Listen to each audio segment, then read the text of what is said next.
Hello and welcome to episode 161 of Game of the Lost Spark podcast. I'm your host, Anthony Chesson, and joining me this week, it's the other Spark on the pod. He's the resident quirky game hunter. It's Mr. James Thomas. Hello. I was wondering which direction this week's intro was going to go, so thank you for steering in that direction.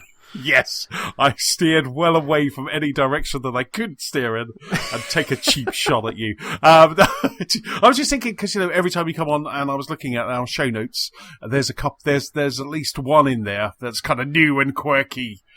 I feel like, especially after Stu was saying it the other week, I feel almost backed into a corner that I have to, in between my appearances, try and dig out something indie that I have found on a Steam store or an abstract podcast somewhere. So I'm glad I can fill this niche. Yes, we're making sure we tick all those boxes when people download us. Don't let it change you. Don't let it. Don't go changing James Thomas. So James, what have you been up to? How have you been? I've been well. It's actually been quite a quiet time since we last met. It's been quite a nice few chilled weekends, just exploring the local town. So Ali and I spent a day in Coventry going around the more like, I don't know what you call it, just the indie section of it. Because there's a nice little place just to the south of the centre called Fargo, Fargosford Street. And they've got a really nice, I think it's like an independent vegan brewery. They've got record shops. They've got little geek shops there, like an old retro shop, record shop. And it just was really nice. So like a couple of Saturdays ago when the sun was out, we just spent most of the day mooching around, having long lunches, the odd drink, some nice cake. So yeah, lots of just chilling out. Biggest thing, I guess, was trying to make a film since last we met. Because have I spoken on the pod about our Taskmaster group? I don't think so. I think we may have kind of touched on it just after New Year's, but you haven't. I mean, this is just epic, so I need you to talk about it because your trailer was just incredible. God bless you. For people who don't know, Taskmaster is a show on Dave where Greg Davies, a very tall comedian who was in the In-Betweeners for people who know that show, he basically chairs a panel of 5 comedians or actors and sets them the most ridiculous tasks. And I think they're on like their 8th or 10th series or something like that on Dave. And they just keep on doing weird things like given a GPS device, try and draw a picture. How many times can you throw an egg without breaking it? They're playing hide and seek across a disused rail yard. It's just lots of random weird things.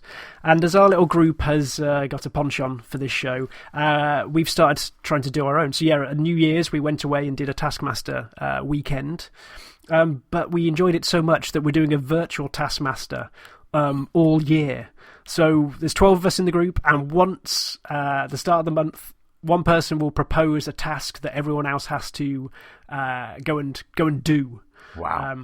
So I had February, and February being the time of the Super Bowl, I announced my task at halftime of the Super Bowl and told everyone to go off and do the best touchdown celebration possible. And it was great. You saw people doing the worm. Friend of the show, Manny, started employing special effects where he literally exploded in the end zone where he spiked it down. The lovely Faye made Piñata American football. There was just a host of creativity on that. Wow. And then we've done really simple ones that have allowed people to try and stretch the loopholes. So March was, how many times can you flip a pancake in a minute? And so there were people just like soldering a pancake onto a frying pan and then just spinning it round in their hands as fast as possible. I think Manny loaded up a frying pan with as many tiny Scotch pancakes as possible and just hurled them all in the air and just watched them. So there's a whole set of expertise on trying to stretch the truth and the rules as far as possible. It's been really nice at the end of each month just seeing the results or the videos or the pictures just roll in. That's just so awesome. It just sounds like so much fun. You must have, and is there a winner each month? Do you just all do the task and everyone just enjoy? There is a winner. There tends to be mostly the same winner, but God bless Faye and her talent at most things. So we're all competing for second place right now. It's but yeah, it's Taskmaster gets scored, like everyone gets between 5 and 1 point. Although everyone's gone soft, Anthony. Everyone's gone soft. No one's awarding 1 point anymore because of hurt feelings. Oh wow! It's so it's like my letterbox scoring for movies. I won't give anyone a 1. Even if I hate the movie, I give it 1.5. Honestly, I use your letterbox with Ali going like, even Chesson hated this one. Look. But yeah, so last month's task was create a film trailer. Right. And like, I think a lot of us have been trying to use video every now and again because it's just a bit more fun. Like you get to put together a few more skills, get to put some content for your Twitters. And I was honestly stuck. Like for most of the month, I was stuck. And at one point, I'd got some crepe paper, and I was going to fashion a Dilophosaurus frill. Jurassic Park, the one that attacks Nedry. Yeah. I was going to fashion a Dilophosaurus frill and put it on Hopscotch, our tiny little bunny. I don't know how that would have worked, but I was desperately trying to think of my way out of a problem because I didn't have a plan, I didn't have an idea. And then just suddenly, I think I saw a Fast and the Furious trailer, and I just yes, this is something I can do. So with different areas of scale, I've got a board game called Formula D. So there's like tiny centimeter long cars. So I got some maps out for that and started sticking the tiny cars to sellotape, sticking some thread to the sellotape, and then pulling them along so it looked like they were all racing along the road. That was great for some far shots. Had my Luigi Matchbox car that my brother got me, and then. I hope the neighbours weren't watching. Ali and I, in turn, took both of the bunnies out to the car. Yeah. I'm sure both loved it. And so there's this, like, we kept putting like Berry and Hopscotch just like resting up against the steering wheel, trying to do little movements back and forth. Hopscotch loved the camera. She was really good. Berry, terrified. Yeah. We gave her some carrots to balance it all out. And so I managed to mash all this together into a Fast and the Furious trailer.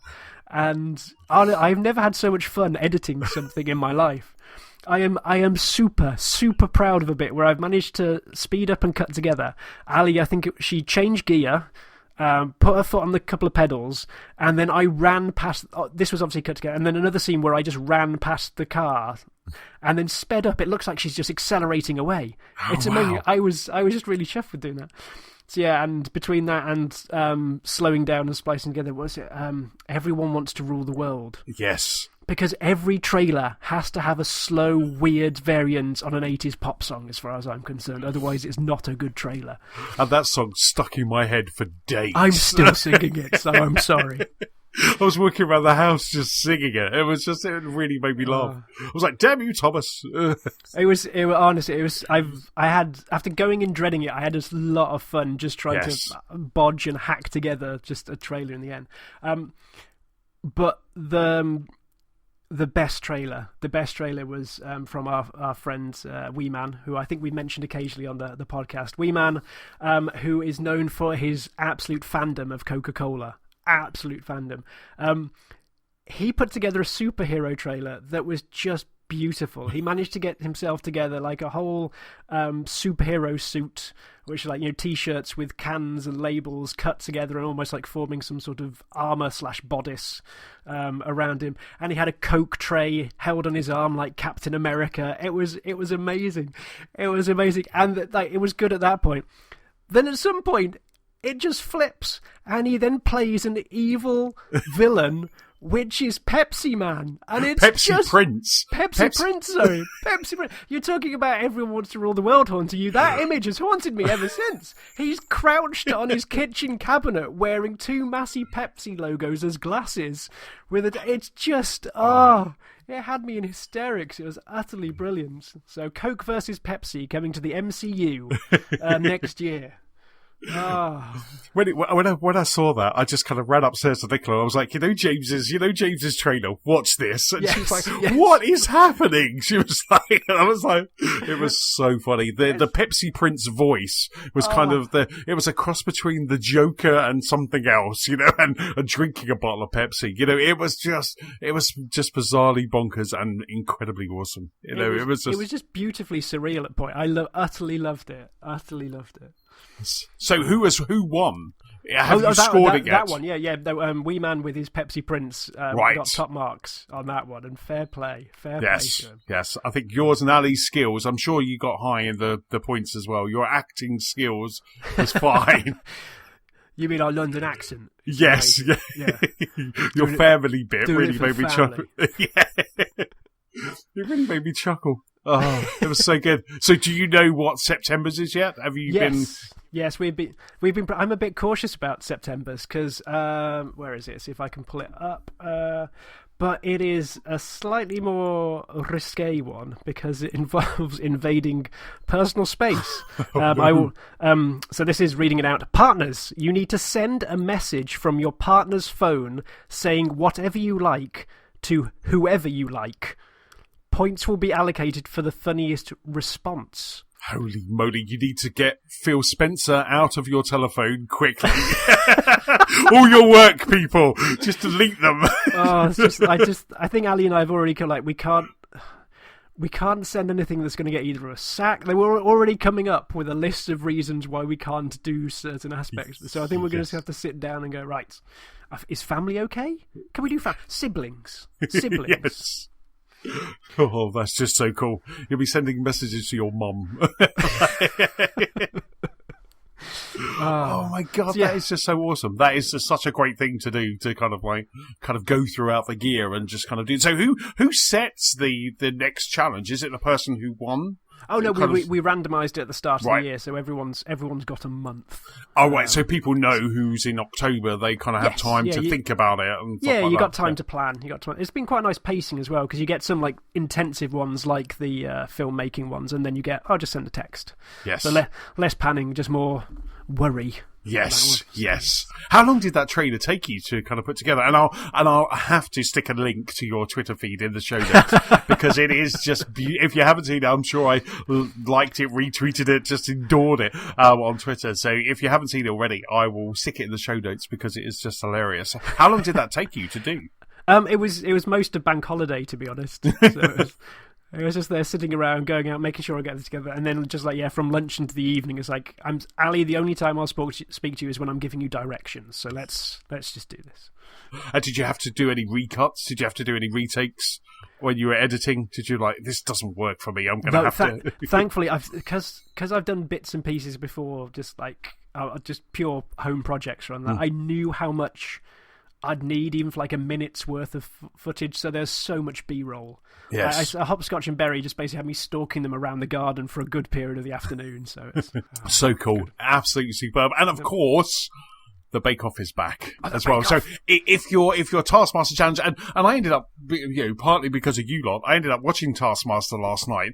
They had a Champions of Champions on Dave. So we watched a bit of that before as we were kind of, Bowler Cups, there's a new season coming on in the UK in Dave. So I was like, maybe we'll just check it out. Cause they had Noel Fielding and Tunbridge Wells as Bob Mortimer. They had that's his full title. They had a really good host of comedians that really were it's quite funny when you just hear them going through the challenges and kind of giving feedback. It really made me chuckle, and I've never seen it before, so this was my first time watching a bit of Taskmaster. Oh, you've got to join us then for the series coming up. It is worth it. I mean, the series have ebbed and flowed depending on who's in it. Yes. Because the last one had someone from the ITV show The Chase. Right. And he didn't have the same sort of energy or, I don't know, outlook as the rest of them. So it was a bit of an up and down series. But this one looks good because I can't remember who's on it. But I think they've got David Baddiel and Joe Brand and things like that. Oh, wow. So okay. Along with a couple of... they usually try and balance older comedians with newer comedians coming through. So it's good. Excellent stuff. So it is September. It's you and I podding. That can be only one thing. We're not talking about games right now. We're talking about a bake-off. Welcome to Gamers of the Lost Bake-Off tent. Yes. Yes. So we're two episodes in. Yes. And again, we'll try and talk around things. Yes. So we won't necessarily give away spoilers, but we might mention some of the bakes. Yes. But yeah, first week, cake week. Mm-hmm. I always like the first week because it is that quintessential cake. Everyone should be able to bake a cake, but I always loved the showstopper because they're just fun. Yes. And this one was just build a magical place or somewhere you wanted to go when you were a kid, wasn't it? And so there was an awful lot of literally fairy cakes, like fairy palaces and things like that. Mm-hmm. But I love some of the ones that there was a lady that made a shop that looked just really elegant. There was a gentleman who made a snake. I can use really just good. Lovely shading. There was a lot of just like shape and imagination and colour going through it, because I think often when they try and make the professional cakes, the ones that are supposed to be for high end occasions or weddings, it's like you can lose some of the personality. So when they go nuts and just go, here's the colours, here's the marzipan, just go for it. I love those that just allow a bit more imagination. Yes, I thought it was just really good. There was one. There was a couple of pirate islands as well. Oh, yes. There was a couple of people doing. It's always great when a couple of people do the same theme, and I think that happened this week as well. Where they choose the same thing, and it's just like, oh, that's really good. They're instantly competing with each other, even though it's friendly competition in the tent. But it was just some of those fruitcakes were just absolutely gorgeous. There was one where they had, I think it was maybe in the first challenge in the first challenge where one of the guys, I think it was Phil, the older guy, where he put a roll of marzipan in the middle of his fruitcake. So it was kind of a bit like a simnel cake, but it just looked like, I just wanted that so much. It's just another place I can insert marzipan. I'm all for this. So. Yes. I was just like, I need that. I want to make a fruitcake this weekend. But it was really good. It was just, I'm liking it already, because it normally takes you, I think we've said before, right now, it's just a bunch of strangers. But it kind of gets like 3 or 4 episodes in, and you start. I've already kind of got a few that I like. Henry's just awesome. You see, this week I'm actually beginning to remember names. So Henry's the one that wore the tie this week, which I found. Yes, he was dressed formally for the tent, which was impressive to see. But I'm glad you started. I know I've in the Bake Off sweepstakes I've drawn the vet. I can't remember her name. I remember there's the one with the fringe. There's the older guy. There's the one with the man bun. So at the moment, I'm still creepy on the lady. There's creepy the creepy lady. Yeah. And she's not. Sorry, listeners. She's not creepy. She just likes doing. So far, she's done biscuits that are literally fingers. Yes. Including a fingernail that really freaked Prue out. Yes. And a bit of blood as well. This week was a spider. Yes. So yeah, she's all out with the creepy and the spooky at this point. It'll be at least the quarters before I actually remember the names, and that only helps because there's 5 of them at that point. But yes. But it's been really. So last year you guys did the Thomas Does Technical, the technical challenges. Yeah, have you? Did you make angel cakes last week? We're debating whether we want to, because it's got a bit more. Tricky, shall we say? Because Ali's gone gluten free to just sort herself out, and it's obviously that limits what we can do, at least in the certain weeks. Mm-hmm. So I think we're going to pick and choose this time round, and also maybe just try and see if there's something we can do on scale, because I do like an angel cake, but there's like a bit of a faff. So I think this year we're going to try and choose what we want to do, because again, this week was it fig rolls? Fig rolls for the technical. Yes. And no, forget the gluten. Ali can't stand figs. So far, we're 0 for 2 on stuff that we can do.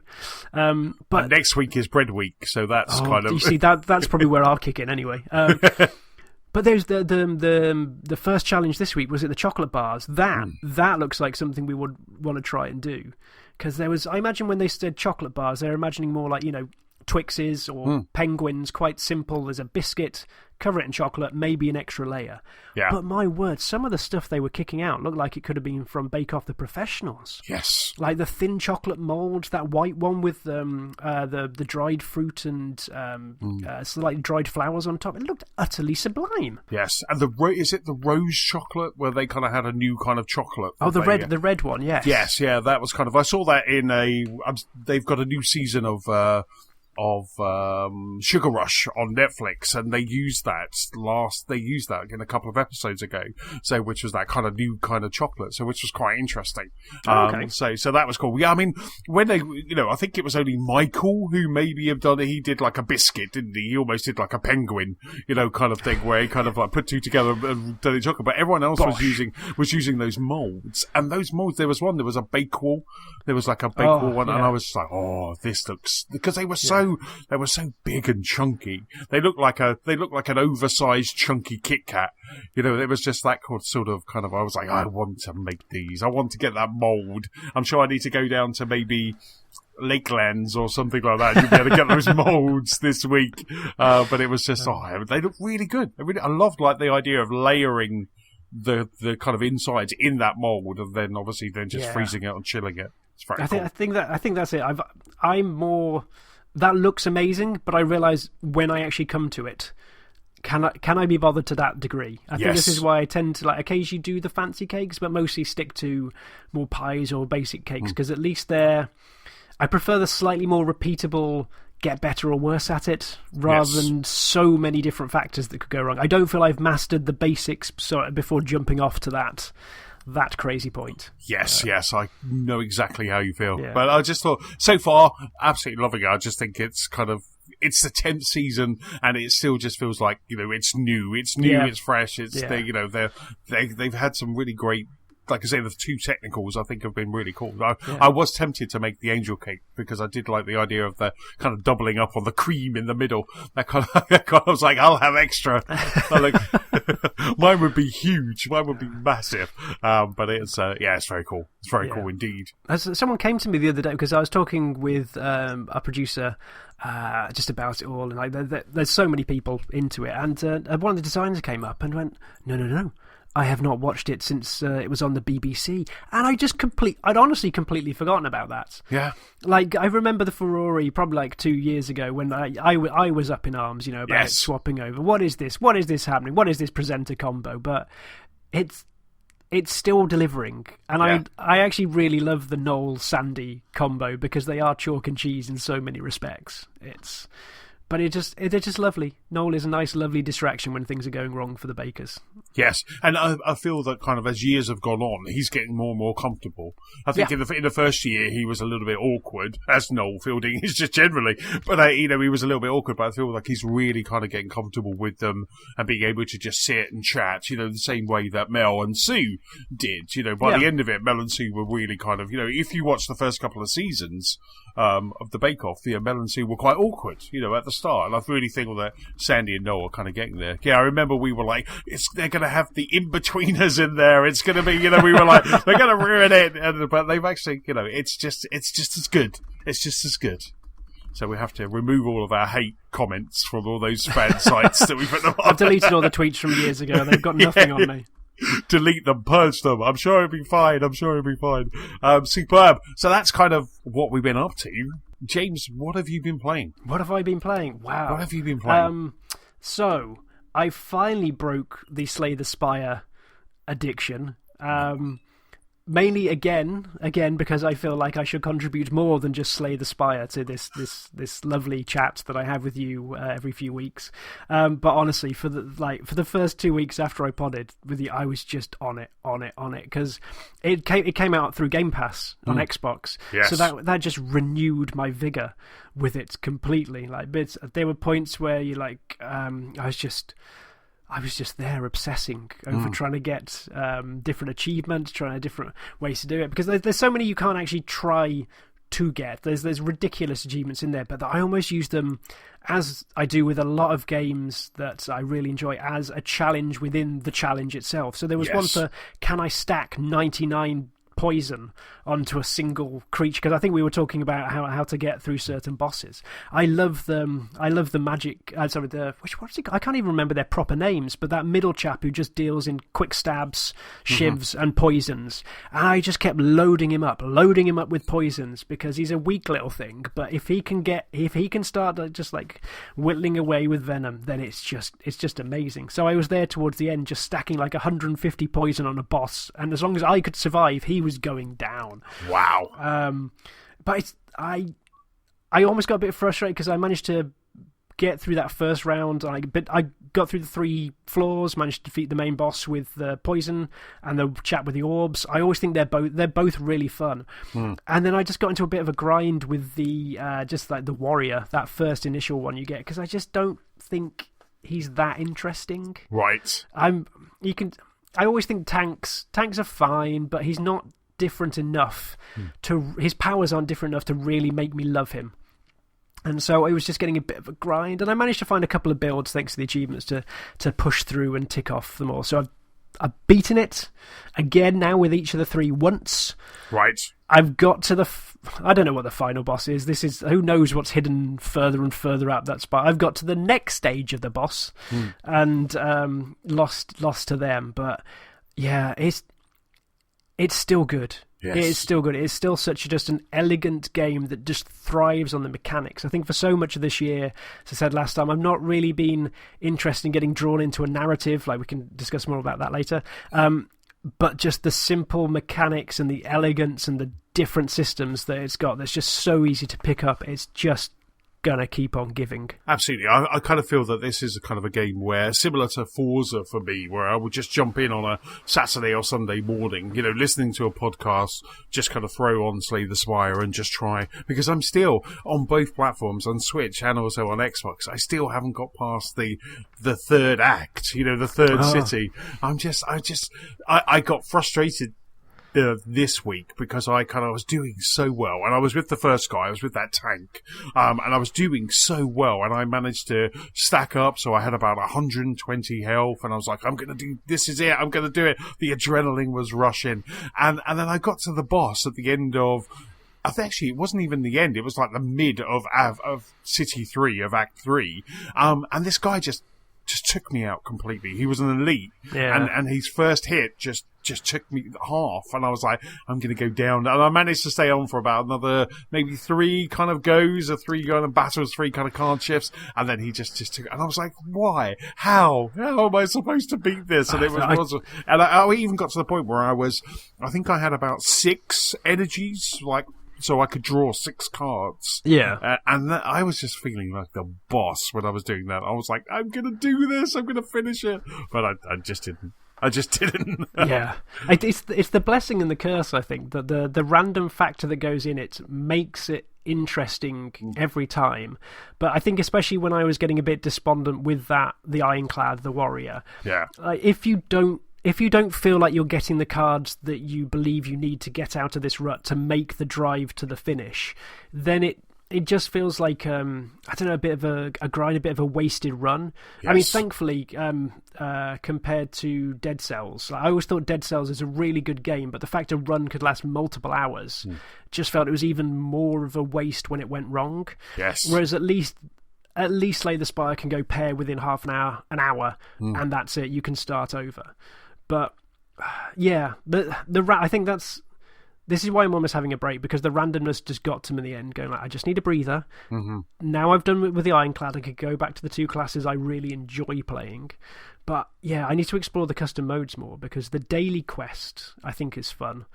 They're usually giving you a bizarre set, like, here, have a relic every time you defeat an enemy, and a relic gives you almost like a random power. Wow. Be like, heal 6 health every turn, or maybe start the game with thorns, which is almost like a form of armor. Get extra potions. There's lots of ways to help you, and so you just become this badass, overpowered super mutant by the time you get to it. And it's a palate cleanser. It's a nice refresher, and it also shows you the absolutely insane combination of cards that you can get. So, yeah, if you're ever getting stuck or frustrated, have a look at the daily quest mode, because then at least it's something different. Something different if you need a break. Yeah, that sounds so cool. I haven't gone into that because I've just been doing the campaign, if you will, just the main story. But I've seen it there, but I haven't I thought, no, I need to master this first. But that sounds really cool. That sounds like something, like I say, it sounds like something that would just kind of get me used to it and get me kind of a break from that kind of, I'm just going to die in Act 2 and just go, I'm going to give that a go. I'll give that a try. I'm off into London on Friday, so I was thinking about, what do I have on my Switch? What do I, but by the sounds of it, I'm just going to be playing more Slay the Spire. Yes. Think of worse things to play. Exactly. I'm just waiting for Luigi's Mansion. That's all we're waiting for. Aren't we all? or I guess what's up is first is Zelda, isn't it? Link's Awakening. Oh yeah, that's this month, isn't it? Yeah, that's the 20th. That, and I think is going to be a good day for Switch games, because was it That Goose Game is out as well, same day. So I don't know. It's just weird because I want to play both. Yes. So play a bit of Zelda, play a bit of Goose. And yes. Priorities. It's really good because I've never played Link's Awakening. So this is like a brand new kind of Zelda game for me, really, because I've never really played that. So, and I saw it because it popped up on the NES titles within the Switch, within the virtual arcade, whatever they call it on the Switch. And I was like, shall I play that now? And I was like, no, I'll wait because it's so cute and it's gorgeous and it's lovely. So I'm going to play that one when it comes out on the 20th of September. But yeah, I couldn't believe that the Untitled Goose Game got the release out the same day. Nintendo should have gone, could you just move it just slightly? It is the Untitled Goose Game. That's just Switch, isn't it? Is it Switch and PC? I think it's out on this PC already, is it? Or I'm not quite sure. I don't know. I always think it is, but because it's been around for a while, hasn't it? There you go, Untitled Goose Game. All I typed into my browser was Untitled, and it came back Nintendo Switch and PC and Mac via the Epic Game Store. So it's only on those at the moment. Excellent. But yeah, Switch will be the way to go. Carry that goose around with me. Yes. I've also, to I think fill my niche, as you have prescribed me so, I've started playing a game called Dicey Dungeons. And, well, I like dice. I've always liked dice. I used to play orcs in Warhammer 40,000, so I could roll as many dice as physically possible. So Dicey Dungeons is a small, light-hearted dungeon crawler where the whole premise is Lady Luck is hosting a game show, and you go on it to win whatever you want. You could win eternal life. You could win the knowledge of the Eternals. Anything that you want. But you get turned into a dice. And you could be a warrior dice, you could be a mage dice, you could be an inventor dice. So it's a class-based system, but you are a dice. Right. And it's the weirdest dungeon as well, because you go through and you could fight maybe a pirate or a cowboy, or I'm sure I fought something inanimate the other day as well. There's just a whole load of weird... I think a man built of flames, and then there was a lunchbox, and it's just odd. Like, the enemies that you face are just odd. I think a poisonous penguin at one point as well. What? I know.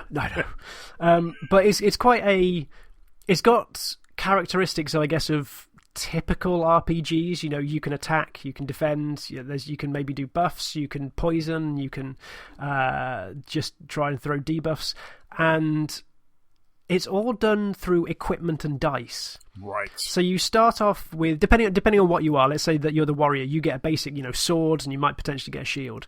And your whole go is based around rolling a number of dice and then giving them to the different powers. So you might have a sword that says do D6 damage, and you might have a shield say do like D6 protection. So you've got to decide, do you want to do more attack or do you want to do more defend? And it sort of builds upon that principle. So you have the basic operations, but then you might have a shield that says, actually, I only take odd numbers. Or you might have a super powerful weapon that says, well, actually, I only take this specific number. And it's just this elaborate build-up of putting together different combinations of weapons, because you've only got a certain number of slots, and more powerful ones take up more slots. And so you try and build this loadout as you go through. And just like, I guess like Slay the Spire, there's bits where you can heal, but you've got to try and get from the beginning to the end in one run, and if you don't, well, you start over. It's another roguelike. And it's interesting. I think the more characters you unlock, the more the potential for this weirdness shows. Like, I unlocked the Inventor class the other day, and whereas all the other ones are your typical RPG fare, you get equipment, you can earn gold and XP to level up equipment or to buy new stuff. But the Inventor's got this really nice thing where actually you have to trade in an existing piece of equipment to get a new one the next turn. And so it's this constant cycle. And it was the most interesting part about it all, just like constantly trying to factor in, trying to balance it all.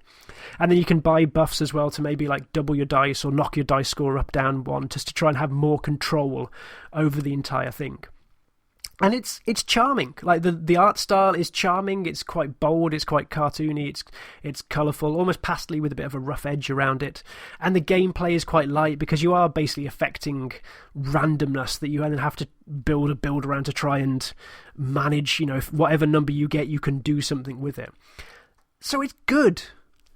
It's good, but it's it's sort of stuff. I haven't really got any complaints about it, but it just doesn't take it to the next level, because I think it's a fantastic concept. Yes. I think it's wonderfully done, but I'm already thinking like I've seen where it's going. Mm-hmm. I enjoy what it does, and I'll push on because I think I've got a couple more unlocks to actually get. So this is if you can find it, I would recommend playing it, and I could recommend just giving it a go and seeing what it's like. But I don't know how much longer it's going to stay with me, because it just is lacking a certain amount of depth. Got you. I guess maybe I guess in like Slay the Spire you get the randomness of the cards. In this you get the randomness of the dice. But I feel there's a better way I can build in Slay the Spire, and they're relatively different games. But maybe it'll click. Maybe I'll get a few more weapons and suddenly get a special build. But yeah, it's a fun game. It's a fun game. So what are you playing this on? Is this on PC?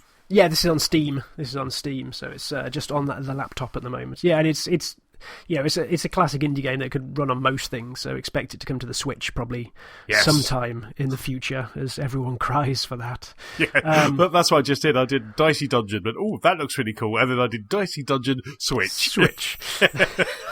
Insert indie game Switch. And it's just but it's just perfect for that, isn't it? The Nintendo Switch is just perfect for the indie titles. It's just such a great, similar to what the Vita was for me. The Vita was my little indie box, and then the Switch has kind of easily kind of like taken over that. So. Stolen its lunch. Yeah. Oh, so that's Dicey Dungeons. Yes. Yeah, give a go. I always feel a bit deflated when I love the principle of a game. Yes. But then it just, I think almost with, what was it last time? The other Slay the Spire-esque one with the story. I was almost just a bit disappointed. I think I've got it on the laptop. What's it called? Griftlands. Yes. I always came away like, I love the concept, but it's just not clicking. So Dicey Dungeons is that. But what is clicking, and I feel we've both been playing, is Control. Now, I think Control is probably the first AAA game I've bought this year. Nothing really has. It was a quiet half of the year, I guess, to begin with. But this is the first one that's really latched onto me for a long while. Because I was listening to the Waypoint podcast last week, and they were talking about like the world building and how it's like interesting. So that ticked one box. I listened to another podcast, and they said how some of the psychic powers and stuff came together and made it really interesting. And I thought, okay, I'll give this a go. And my word, have I fallen for it, Anthony. Yeah. It's delicious. It's delicious in places. That is the only word that you can. There is something about Control where I think it was Saturday where I kind of had quite a lengthy play session, and I kind of took off my headphones and I was looking at Nicola and I was like, this has the potential of being, dare I say it, Game of the Year. Yeah. Because there is so much in this world, and it's the world. It's the atmosphere. So, for those who don't know what Control is, it's a third-person action kind of spooky adventure game, I would say, like a sci-fi kind of a X-Files kind of. There's you take control of the control agency. You become the director. That's not a spoiler because it happens straight away.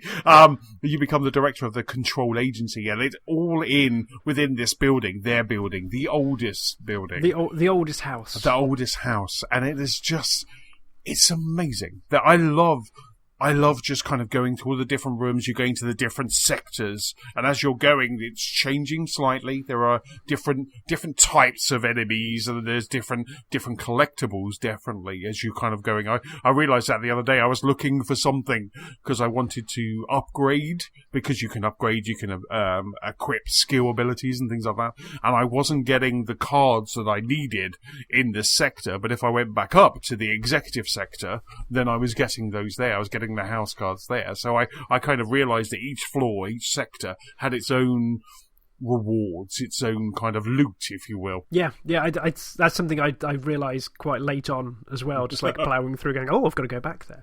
But it gives you so many reasons to go back and explore, and not just the tangible power. Because I was really shocked at how drawn in I was just from the word go, because it sets up this mystery.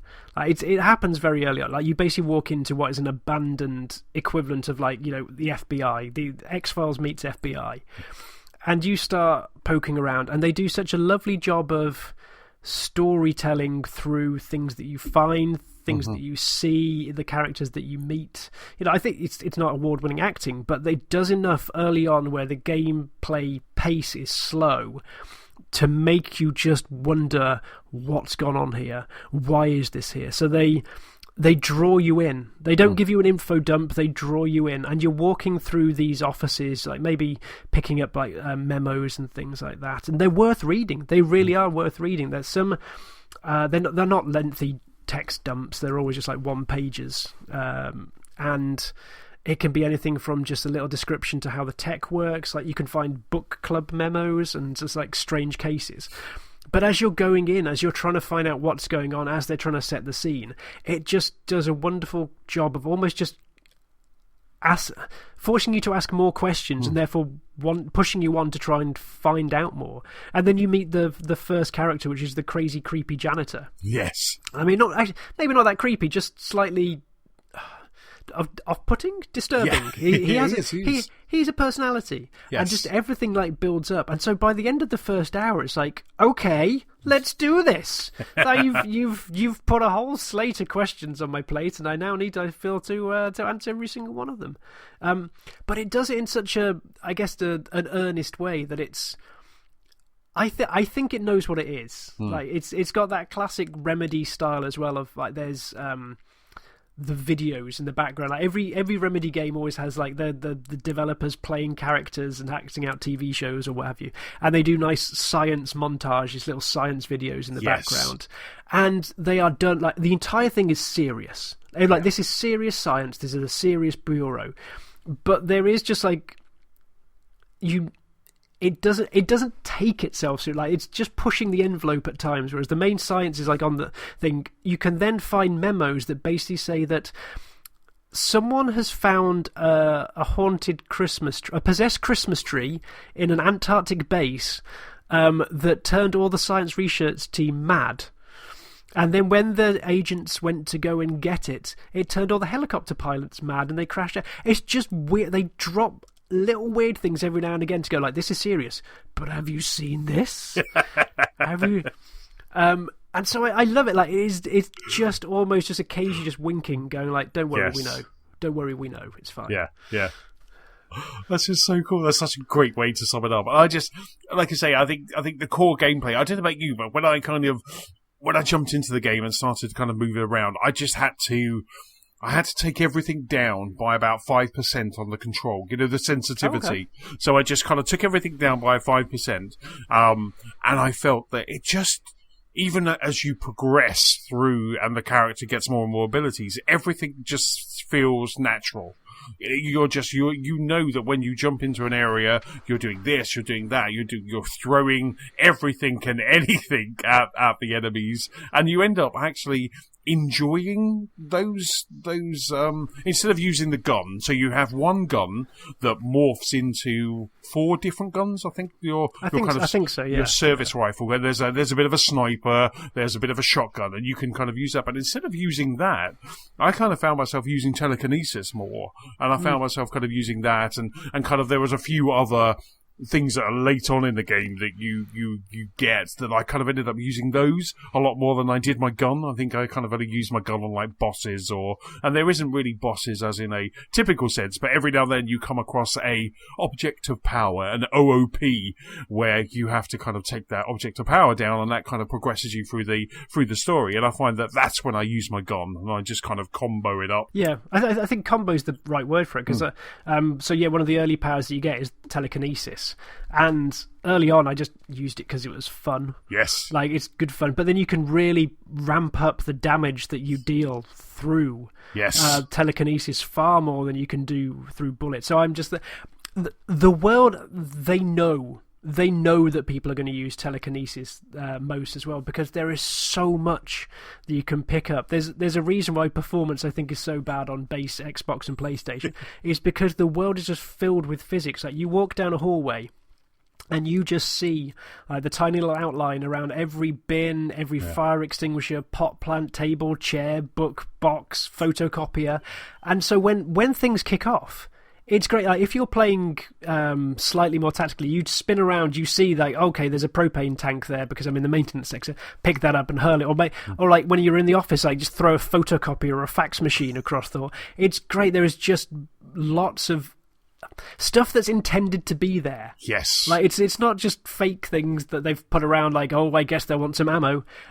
Because even when there's nothing there, it'll tear chunks out the wall, the ceiling, and the floor for it. So you're never short of anything. Absolutely. I mean, I was hiding behind a post because I think one of the, not criticisms, there are a few things to the kind of downside of the games, but one of the things that I found early on is that you can crouch. So you can crouch and hide. I found that kind of, I should look at the controls. We're used to getting the manual where we could go through. But I found, I can crouch. But I was hiding behind a post, and my post was literally just chunks were being torn off this post. But then they all started having that outline. So I was like, okay, I can move to another post, but I can still now start lobbing those. But like, as you say, if you haven't got anything around you, it just takes the floor or the ceiling, and you just be able to hurtle those. And I think one of my favourite things is that if there's a sofa, the sofa is my favourite, because you get this sofa and you can throw it at like about 3 or 4 enemies, and it just takes them all out. Oh, that's good, yeah. Or pulling it through them. So if there's something behind an enemy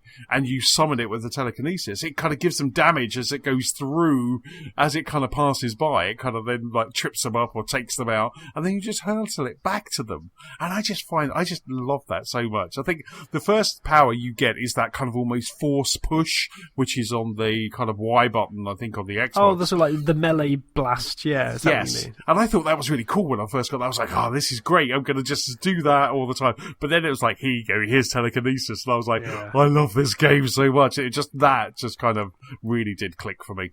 Yeah, you're right, because it is just fluid, and it's like, so it works in the world you're in, being it pulling through or pushing past, but it just means you can combo so nicely, because I think it also works because you are really actually quite weak. Yes. And so it's not like you're there in this playground taking your time trying to, choose the right moment to hurl the giant boulder at the baddies. You are almost scrambling around at times, trying to fight for your life, or just trying to get out of a situation. So there is that certain element of this better work, otherwise I'm dead. And so the fact that it works into that, and then combine it with a few of the powers, like I've got a dodge, like a dash type thing, which you can combine with the melee stuff, and then you can get back out and hurl something through. It creates this really nice, just fluid system that I think there's more in depth. This isn't like Devil May Cry. You're not going to juggle or anything out, but it is just gives you a nice space to play in. And yeah, just mixing up the guns. I got the weird charge up shot that just seems to obliterate things, yes, which is awesome. And then I've unlocked the power, which means my telekinesis can now start hurling around, bodies or weak enemies or something like that. So extra shenanigans when I down a guard and then throw him into his friends at that point in time. My favourite is when they lob a rocket or a grenade, yes, and you can catch it, and then you just have this rocket hovering by you, just crackling away, because the sound design in this game is incredible. I've been playing it with headphones mostly, or kind of when Nicholas stopped playing Viva Piñata, I've been playing it on the big TV, and then around on the surround sound. But playing this on headphones, I strongly advise to kind of play this on headphones, because the sound design is incredible. And like I say, when you catch a rocket and you just hold it there, because you're just holding it with your telekinesis, you're not letting go, and it just stands there crackling, and it has the effects that they put on everything, whether you just grabbed a photocopier and it just has just a sheen around it. There's like almost this kind of energy around it, and I just love just looking at that. And there was I came across an enemy in one of the sectors that they basically disappeared, and then every now and then would just be in your face and appear, and then they would materialize. But when this enemy was just kind of in almost a smoke, you had this smoke just kind of going around this area, and then suddenly it would materialise in your face, scare the jeepers out of you, and then you would just go, ah, and shoot it, or force push it, or do something.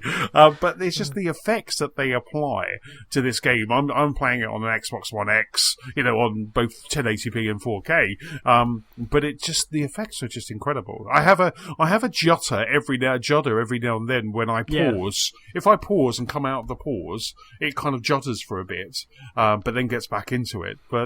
And I think the only other kind of glitchy thing I've seen is if I go to the map, sometimes the map doesn't render. Yeah, no, I've had that before as well. Almost like, is it trying to obscure things? Have I just not? Yes. Is this gameplay? Is the world changing around me? Yes. Yeah. But it's just very good. I was playing through, and I found myself, I got to a object of power, and to grab that object of power, I was just getting my clock cleaned. I was just, I'd walk into that room, and I'd be dead. And as you say, you are quite kind of feeble. So I went through, I upgraded some of my abilities. I've got kind of like 3 different abilities that I've got, and I was like giving myself maximum health. I think I've got about a 25% buff in my health.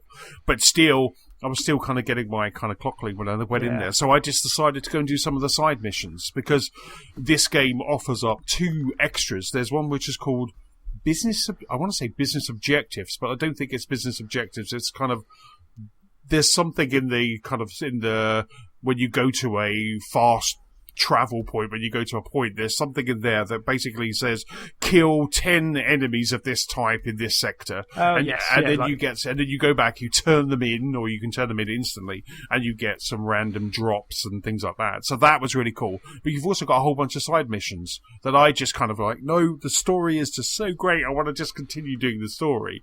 And it wasn't until I kind of really was getting in trouble that I kind of went back and backtracked and did the side missions, which turned out to be a necessity, because I ended up unlocking another power that helped me get past that boss. So I was just like, this game just is incredible. I just absolutely love it. Yeah, the side missions I put off for a while as well, but then just thought, well, I want to go to bed soon, so I just pop down to the side mission, and they are. There are some that I was just like, defend this place for the next 5 minutes or so. But then if you stumble upon a side mission that is actually juicy, then it's nice, especially if they point you into different areas of the world. Because it's a bit of a Metroidvania as well. It's not subtle about telling you where areas are locked. Like, there's a big light above the door, and you need a certain level of security access that you unlock as you go along. So it's not subtle. It's like, this is an area 5, you are in area 4, which I thought was a bit overkill to begin with. But actually, no, it just means that navigating around the world there's less disappointment, because you can see from 100 meters going, okay, that door is either locked, get 50 meters, okay, there's a number on it, I can't get through there. But just like traversing it is really good. Like, there's really nice signpostings. Like, obviously the employees that there must be imbeciles, because every 20 meters there's almost a nice big signboard to say, you need to get to the psychology unit, you need to get to the parapsychology.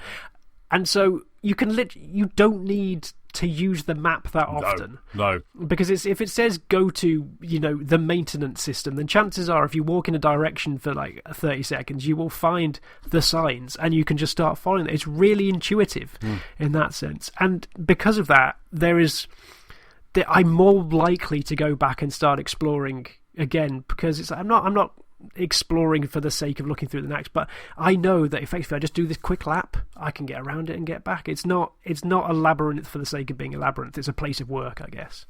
Absolutely. And I find that when I am walking around the world, or trying, every now and then I will get a bit kind of I'll just need a direction, so I'll pop up the map and I'll just kind of push up on the D-pad that kind of shows you the overlay. And the amount of times that I've done a melee attack because I press B to get out of the map instead of up, I just keep doing that. I just keep going chess and just concentrate, and I'm just so there's every now and then I go, right, okay, that door that I need is over there, and then I'll just kind of turn off the map and I'll just kind of head that way, as you say, looking for a signpost.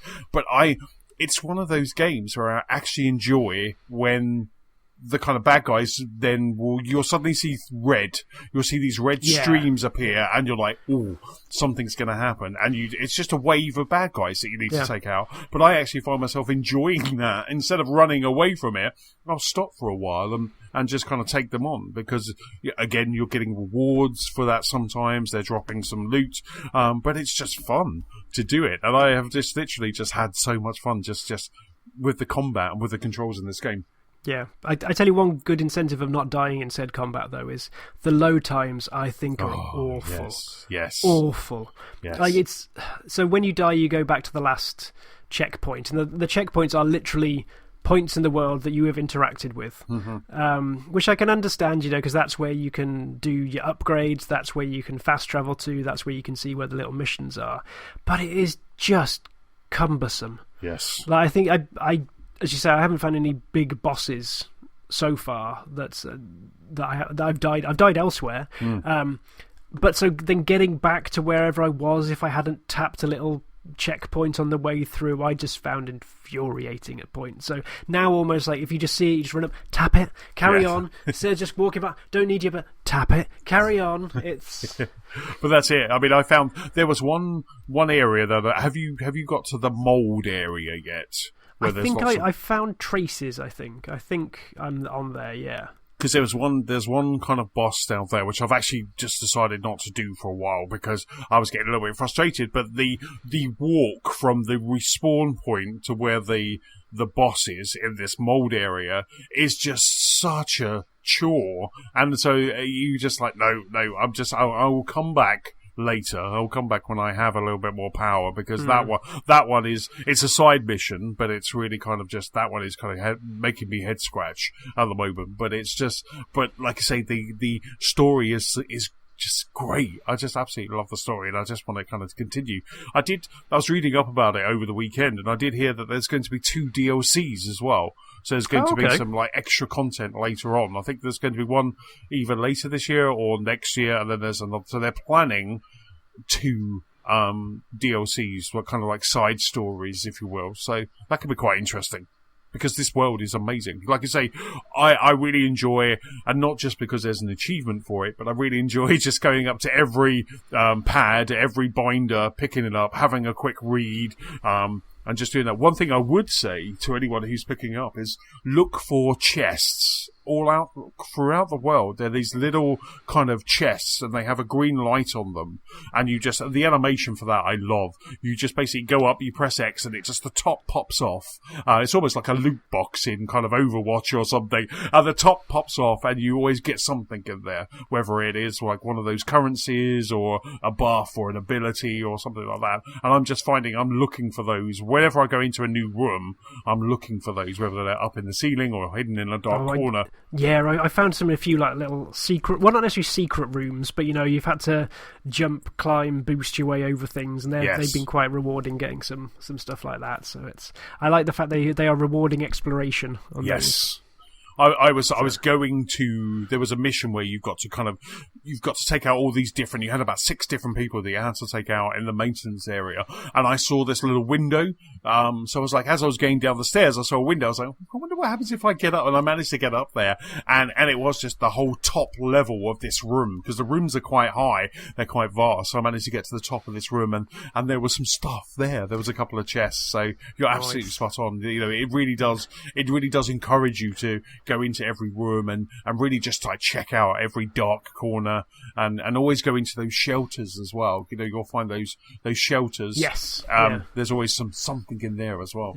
Yeah. It just ticks so many boxes. Just like half of what I want to talk about, I just feel would spoil it. Yes. Like so much of the lore of how you get to a room with a telephone. It's like there's just weird, different paranormal expeditions that go wrong, all the little stories, like there's a memo about a man that doesn't believe in planes. There's just so many things that go there. Yes. I haven't seen that one yet. They're monsters, Anthony. Oh my God. They're monsters. They're monsters in the sky. We've built underground trains to avoid them. So when you get on a plane, Anthony, at some point the TV screens on the side of the plane turn on. Oh my God. And so when you're actually flying, like going up, actually you're going underground. But the genius thing is, Anthony, don't you laugh at me. Don't you laugh. How dare you laugh? The monsters in the sky look like planes. The government have made the transport system look like the monsters, so we don't know they're there, Anthony! Oh my God! This guy must just walk around with a tinfoil hat. Oh God, I want to find that memo so much now. It's just so good. Yeah, it's honestly like between the exploration, the combat, and just the narrative. This is good. This is good. I do not regret dropping my pennies on this one. No, as you were saying, kind of getting to that telephone, that kind of took me a couple of. I died a couple of times because I fell off the edge of the end, and I was just like, well, so if I do that, and I'll just walk along, but I died, and I was just like, did okay. you see the little hint? The hint that was on the sign next to you? Yeah, after I died twice, I saw that hint.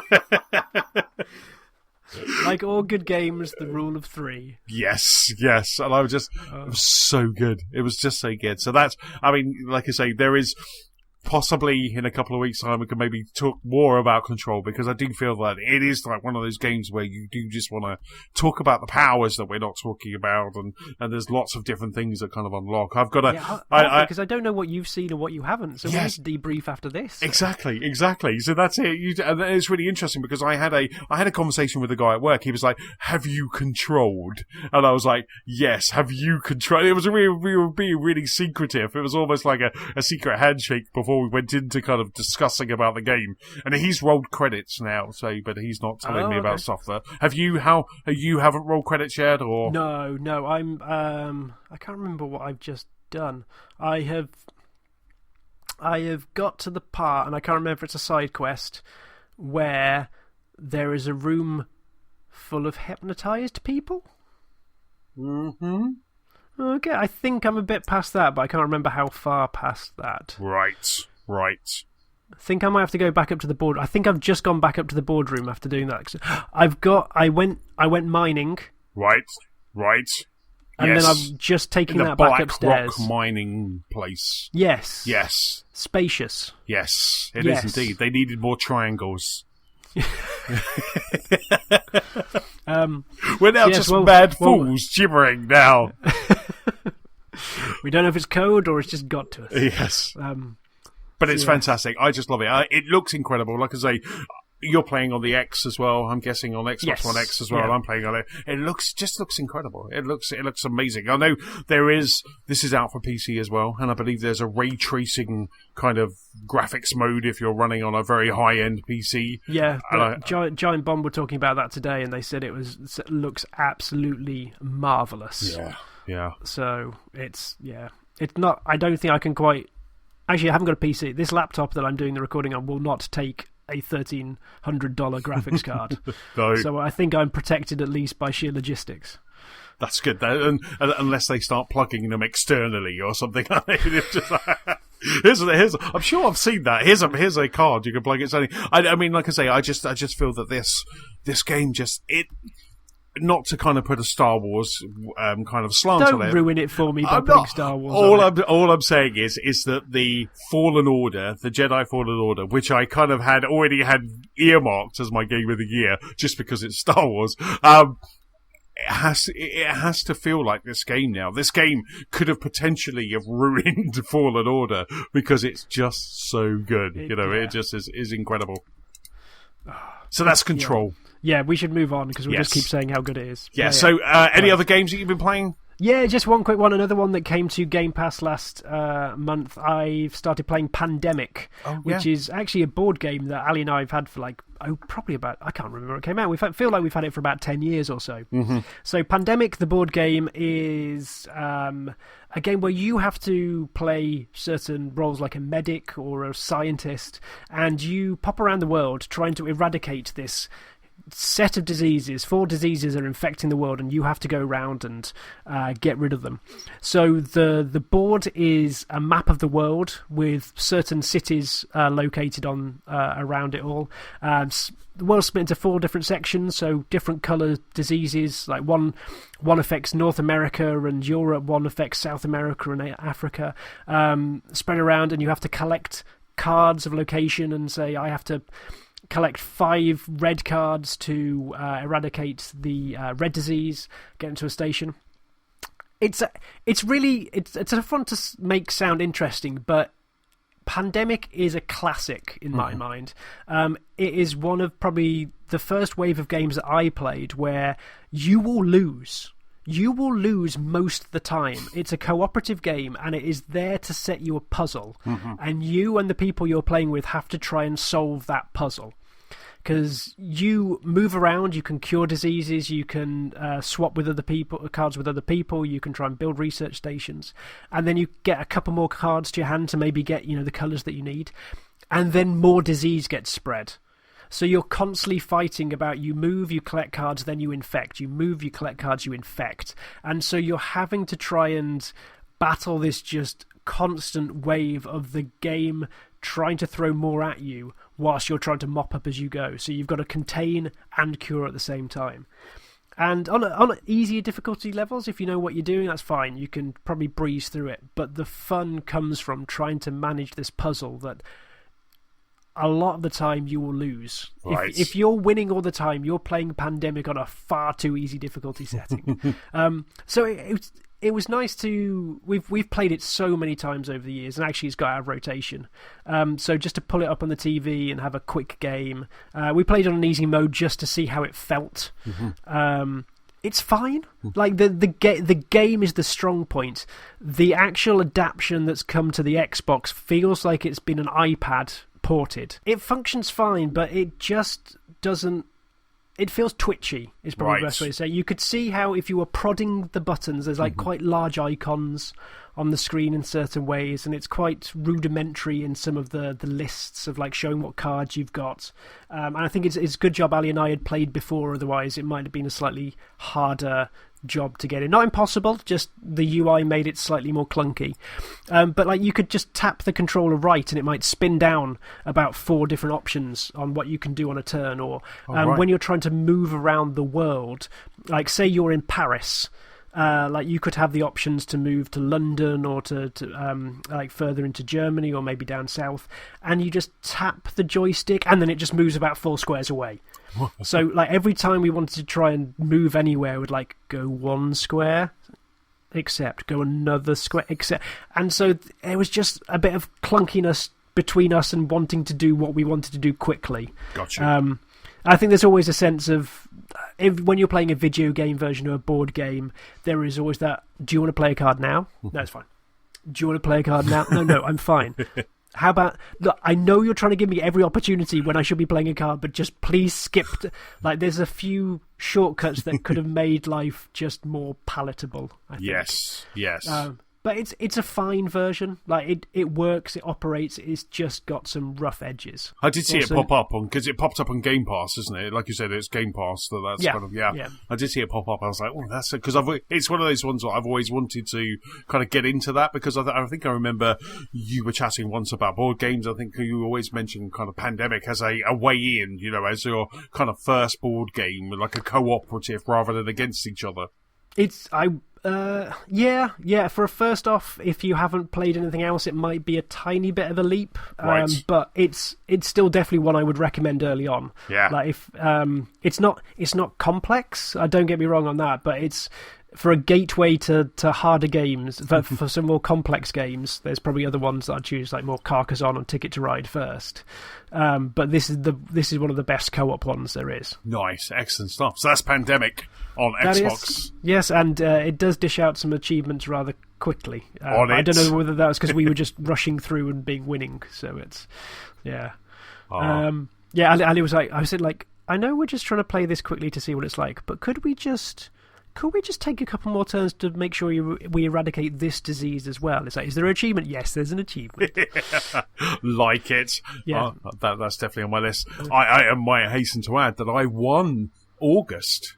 I was number 1 in the achievements for August. So, for like the Xbox leaderboards. Yeah, the Xbox leaderboards. I was number 1. Congratulations! You beat the brother-in-law. I beat the brother-in-law. I beat Brad, and I beat Stuart as well. Well played. Well played. So that was doubly sweet. It was lovely to beat Brad and Stuart. I was quite happy. So he was on holiday. Brad was on holiday for a week.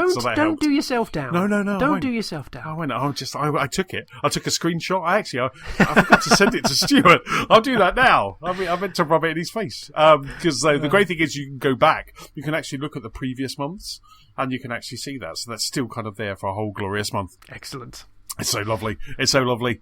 So, I mean, I think for me, I've been playing Control, been playing a lot of Control. I've also rolled credits on Marvel Ultimate Alliance, so kind of finished that, which was on Switch, that I was playing. So that continued to be kind of geeky, nerdy, awesome fun. You know, that was just, I had my core team that I ended up not really switching out a lot. I had Wolverine, Hulk, Captain America and Iron Man, and that seemed to be my team. Was that your go-to because you preferred their skills, or just preferred them as characters?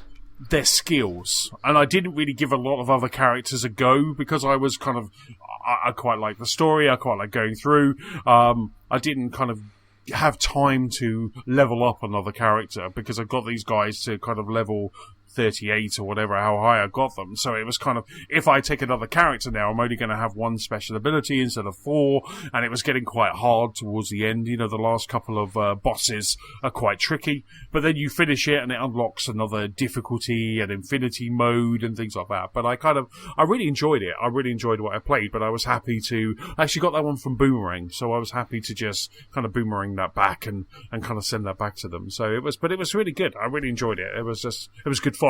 You know, just the thing about those Marvel Ultimate Alliance games is they do just give you the ability to just completely just mix up all the characters. You know, you can have someone from Guardians, someone from Defenders. You know, you can really just kind of have fun. And I did, and I really did. You know, I just sat there. I think it was like one of the days where we were gaming, we were down in the movie room, it was very hot, and having 2 Xboxes and the amp and all the TVs, it was making the room kind of like a bit stuffy. So I was like, right, I'm going to turn off my Xbox, I'm not going to play that, and I'm just going to sit here, and I just ended up playing my Switch, and I just really enjoyed just kind of getting through Marvel Ultimate Alliance. So it was really cool. I'd highly recommend it if you're not just if you're into comic books, but if you're into that kind of Diablo kind of style game, because that's definitely kind of what Marvel Ultimate Alliance is. Cool. Have you been keeping clued in on the other Marvel, other Avengers? Is it Avengers, or is it another just general Marvel one that's coming out next year? It's Avengers, so it's Avengers. Yeah, during Gamescom, they released some footage. I think it was the footage that was shown behind doors at E3. So it basically just showed the opening level where you're going from Thor to Black Widow to Iron Man to Hulk. And I'm really excited about that game. I heard today that they're going to be selling skins. Of course they are. So is it a single-player game, or is it multiplayer? It's there's a single-player campaign, but then it has almost like Destiny style. Where you can have up to 4 people then kind of take on kind of like little raids or daily challenges and things like that. So you can't all be Iron Man, so you can't just have like 4 Iron Men or 4 Captain Americas or 4 Black Widows. You all have to kind of like choose who your character is. But yeah, I'm going to have to watch this one because I'll be putting lots of money into if they've got some really good skins. That was a good pair of Spider-Man pants. Exactly. That was my one criticism about Marvel Ultimate Alliance. They gave some different outfits, but they didn't give enough. You know, in previous games, they would have had Noir Spider-Man. They would have had all these different kind of suits, and this is what they're kind of promising for the Marvel Avengers game that's coming out. So I'm quite excited about that. It's coming out May, I think, next year, isn't it? Yes. I was quite surprised considering they're demoing it this year how far off it was, but I guess give them space, I guess, from this one. Yes. I think, you know, if you think about it, you've got Cyberpunk 2077, and before that we've also got, what's that game that's set in London? The Watch Dogs one. Yeah, so we've got Watch Dogs in April. Watch Dogs in March. And then we have Cyberpunk, and then we have that. So there's kind of a lot of open world games. I know Cyberpunk's different to the Marvel game, but it's going to be an interesting start to 2020. I kind of almost feel that the start of 2020 is already going to be quite packed out. You know, it's going to be kind of quite full of some really, really big AAA titles. I think it's going to be picking and choosing which ones we dive in on that one, yeah. Exactly.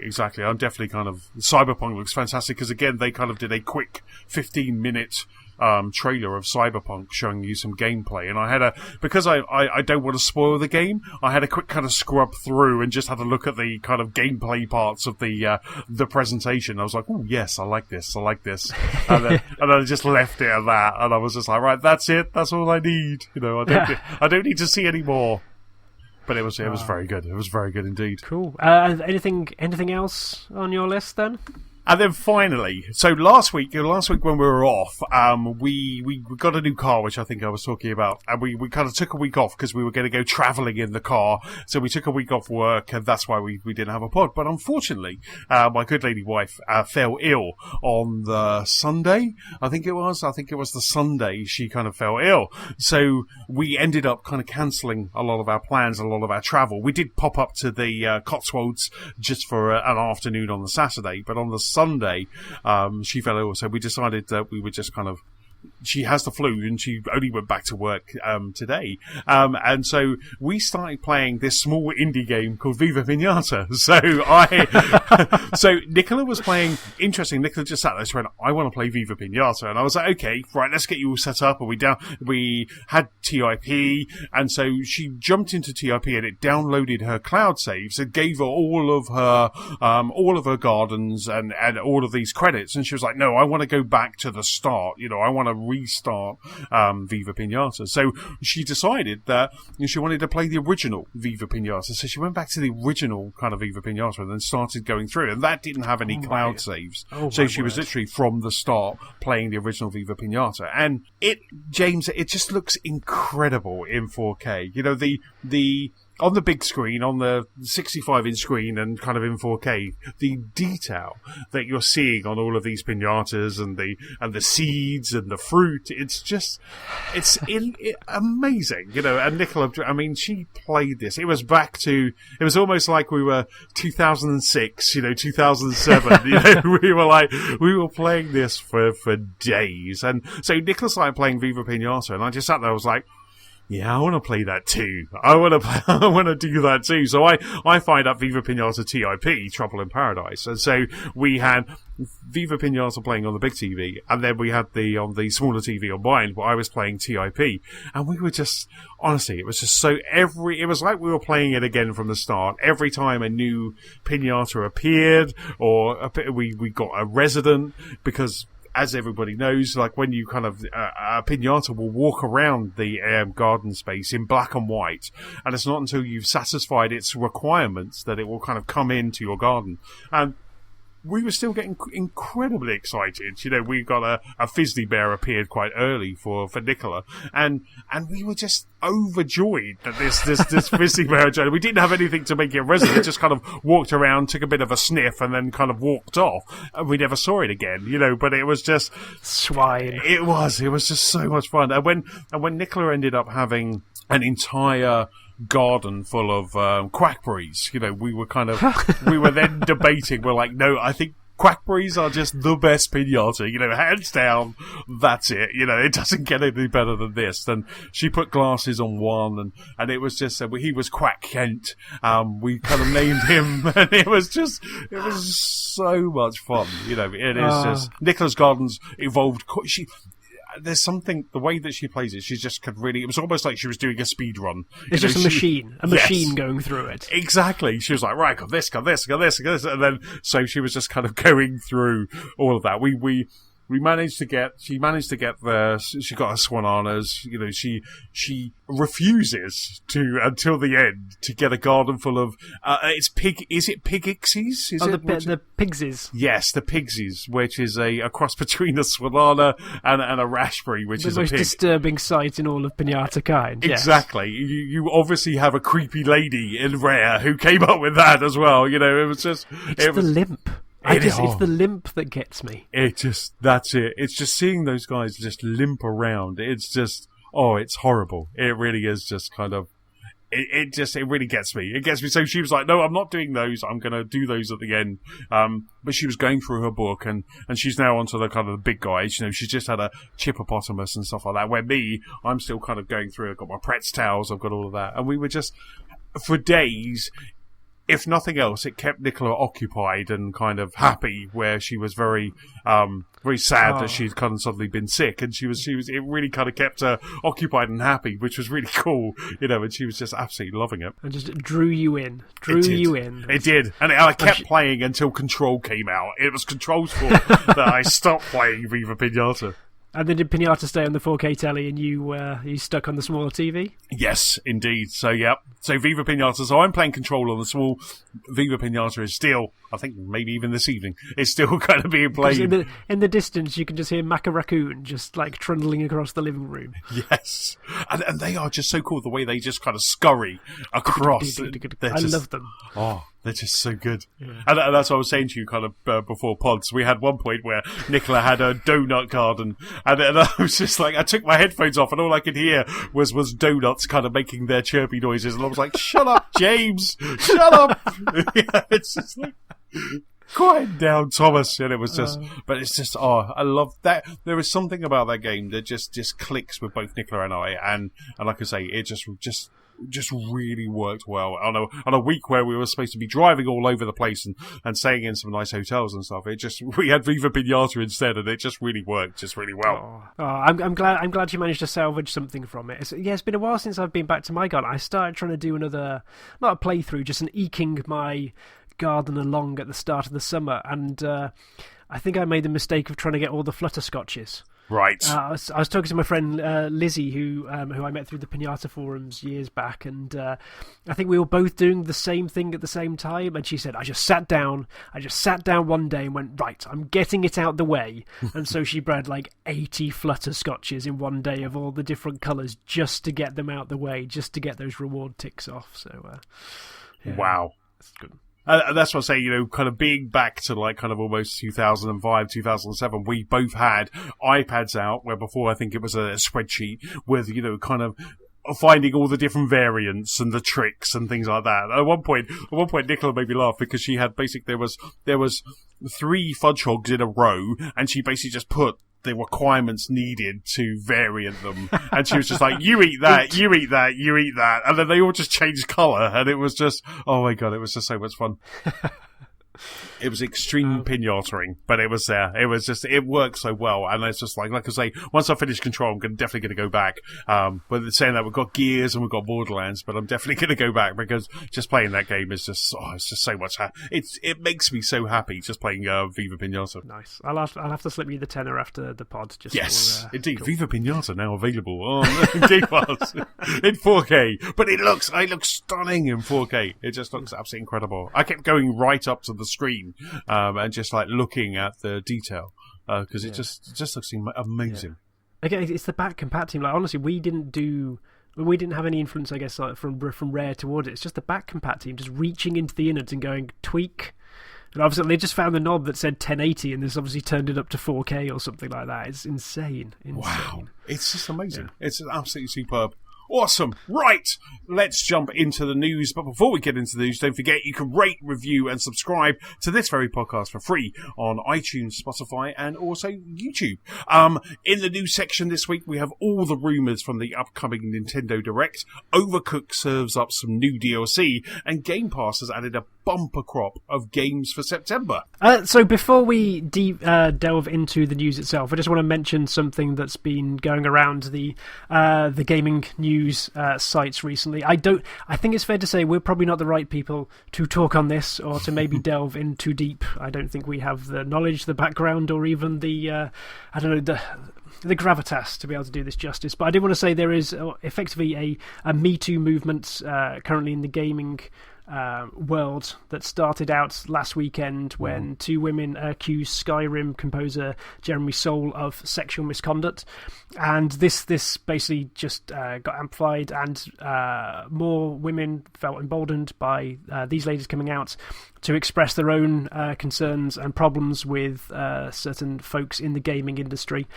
We cannot do this justice. I am quite happy just to say this is not something I can really feel I could give the weight to, so I do want to get us to... We'll put the links in the podcast notes, but Waypoint did a good podcast on it just before the weekend as it was all unfolding, and places like Kotaku, who actually have journalists, like proper journalists on their staff who cover these sort of stories, can be linked to as well. So we'll make sure those are in the notes, but we don't want to brush over it, but we also are quite happy to accept where our limitations lie when it comes to reporting real stories.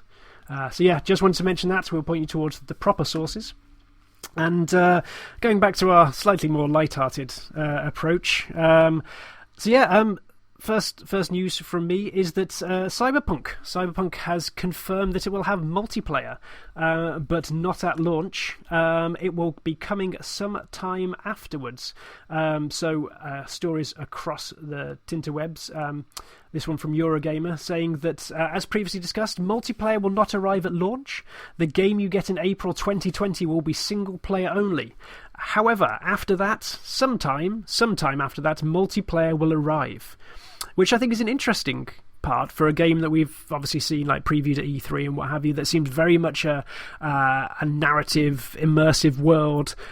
I'm not quite sure how the multiplayer fits into that. I mean, I'm sure maybe it'll just break out into more like a combat arena, but we don't know because CD Projekt Red haven't actually announced what sort of multiplayer was going to be. They haven't said whether it's going to be competitive, co-op, some sort of, I don't know, weird mash between the two. It's an open world like Red Dead Redemption.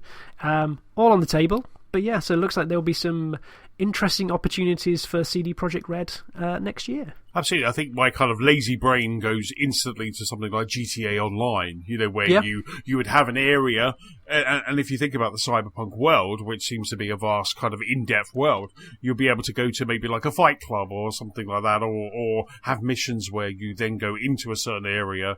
There's unlimited possibilities here for this. It just looks like it could be, there's, when I was watching that 15-minute or scrubbing through that 15 minutes, I did notice there was some driving in the game as well. So you could imagine there could be some racing. There could be, there could be some combat racing, or there could just be general racing. I think whatever they do to this game, I think it's great that they've kind of come out, because in the same post that they put on Twitter today, they kind of came out and said, this is what's happening, because I think a lot of people were saying, oh, is this going to delay the game? Is it going to be pushed back if they're doing multiplayer, etc., etc.? And I think they were people started kind of just drumming up worry where they didn't need it. So they've got out in front of that, which is fantastic. And I think CD Projekt Red do a lot of that anyway. They're very quick to kind of get out and dispel rumours. Because they also said that there's going to be 2 free DLCs as well. Mm-hmm. They kind of added all of that. But so they did this as a job post as well. So they said that if you're interested in our world and multiplayer, then come join us, which I thought was a fantastic way of doing it. Yeah, it's a classic hashtag we're hiring, yes, sort of thing. But yeah, the GTA comparison hadn't really clocked with me, because I guess Red Dead. I'm hoping Red Dead will start padding out to be more of that GTA world where they give you this initial sandbox and it's all a bit rough and ready, but then over time they start fleshing it all out. And yeah, mate, I can imagine seeing from the videos I've seen that actually just adventuring around the world of Cyberpunk would be awesome. Like if they do start building in that as I guess social hub where you can start interacting and maybe messing around, and maybe it's not the straight out combat, but they can give you the missions, the heists type thing. That would be an awesome world to set it in. Yes, absolutely. Oh, you imagine that, a heist. See, that would be fantastic. Having just like, okay, right, there's 4 of us banding together, we've got this mission to do, and then you just kind of drop in, drop out. I quite like that. Yeah, I think that'd be good. Oh, God, I'm excited. Are you excited for Cyberpunk? Is that another one of those AAAs that you might kind of take a punt at, or are you? I probably will. I have a tendency not to get excited about many games this far ahead of launch. Luigi's Mansion and Animal Crossing the exception. So Cyberpunk is one I will be definitely paying attention to, and I'll probably wait to see what the feeling is around launch, because obviously it's very positive now, but I'd really love to see what happens when reviewers, previewers get their hands on it for an extended period of time. Does it have that weight, that world that you can really dig into? Oh, fantastic. I can't wait. I am super excited. But next piece of news is with me, and that's something else that gets me excited, even though it's just an announcement, is that Capcom are going to be unveiling a new mystery Resident Evil game in September. So we have had Resident Evil 7, which I played in VR and loved. Resident Evil 2 Remake, which was fantastic until that guy appeared, and then it ruined the game for me, and then I just couldn't play it anymore. I tried to play it the other day, and I just turned it off instantly. But, so we've had these two amazing games, and Resident Evil kind of does feel like it's back to its form, its original form. So Capcom announced that they're going to be releasing a trailer for Project Resistance. Will be formally unveiled in the way of a teaser on Capcom's YouTube channel at 4 p.m. in the UK on the 9th of September. So as time of recording, that's this Monday. So 9th of September at 4 p.m. they're going to be doing it. And attendees at Tokyo Game Show between the 12th and 15th of September will be able to see extended gameplay footage as well at Capcom's booth.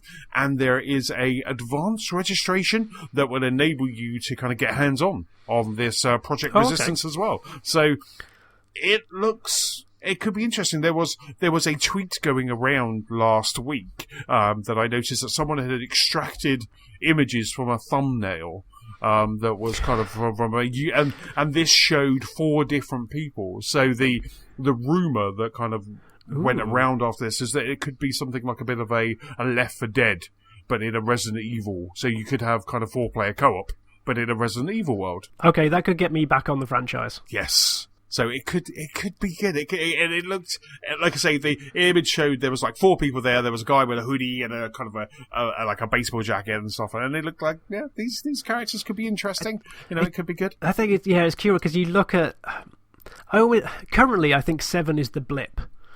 Like you look at what's been trending since 4. Mm-hmm. 4 was good. Yeah. 5, 6. Oh. And I think he's got the boost back because of the really nice remake of Resident Evil 2. I do wonder, was it the VR that made it? What are they gonna do? I mean, I'm just happy Capcom aren't just completely noping out and making pachinko machines with this right now. So it's good to see they keep on going with it, but I do hope it has that same sort of wow or just changing it up that 7 did. Yes, because I can't see 7 would not work as a 4-player game. No, like half of that was the tension, fun around that. So, but yeah. Again, I think we're basically rolling through the have you heard stories to begin with, haven't we? Like all the speculation, because next up is the Nintendo Direct rumours, which irritatingly, like when we started putting the news together, I thought, okay, cool, if we watch this together, we'll have some extra Nintendo news for it. No. As we're recording this, the Nintendo Direct starts in 69 minutes time, and quite frankly, as much as I like you, Anthony, I'm not padding for that entire time. Let me talk about Viva Piñata some more. Okay. Between that and the Bake Off, we can do it. We can do this. So yes, this evening there is a Nintendo Direct, but it has mostly been notable because most things apparently have been spoiled. It's been leaked online, so there will be more information in this 40-minute long extravaganza for Luigi's Mansion and Pokemon Sword and Shield. And I think it says it lists another few surprises. But then what has apparently been leaked is Overwatch for the Switch. Right. Nintendo Online moving to now support SNES titles. More Assassin's Creed remasters. And a whole little just gaggle of things, I guess, for the Nindy stuff that came the other day. But it seems like a mixed bag. Like Overwatch for the Switch. I mean, I can see this being a good port, but I just wonder how many Overwatch players want a Switch version, because I can understand why Fortnite would work. Fortnite is so ubiquitous that every man and his dog would want Fortnite on their platform. PUBG maybe. Overwatch, I've never thought that. I can't see that working because there's no voice. No. You couldn't communicate with your team. It just seems a bit sketchy. I mean, it's got a cartoon style that I think would actually slim down quite nicely to a handheld, but I just don't know what they want to achieve with it. It just seems a weird fit for me. I wonder if like part of tonight, because as you say, 40 minutes is quite long for a Nintendo Direct. You know, where you don't have padding, where you have people kind of coming out and kind of just filling out some backstory or whatever. You just it's kind of, here's a game, click, here's another game, here's another game. And I wonder if they're going to maybe improve Nintendo Online, because like I say, if their rumor is true that they're going to produce some SNES games, which, please give me Super Star Wars. You know, if we get some SNES games, then maybe they're going to improve the offering. You know, maybe they are giving you Nintendo Online 2.0, and the game that comes out with that is Overwatch. Because one of the things that I saw just before we were podding, I had a quick look around just in case anything else had broke, was a headset. So similar to kind of Stuart's Steel headsets, there was a wireless headset for the Switch. Okay. Which suddenly made me think, and it was a wireless kind of headset with a microphone, so, you know, playing Overwatch, that would obviously work for that. And suddenly, because there's no Bluetooth in this version of the Switch, I suddenly started thinking, is there a new Switch coming tonight? You know, and then it kind of, you start thinking that, because there was always a rumor of a Switch Pro. So those kind of things kind of start rattling through. But yeah, I mean, Overwatch is a bit of a strange one. Overwatch still has quite a big following. They're still adding new characters every now and then.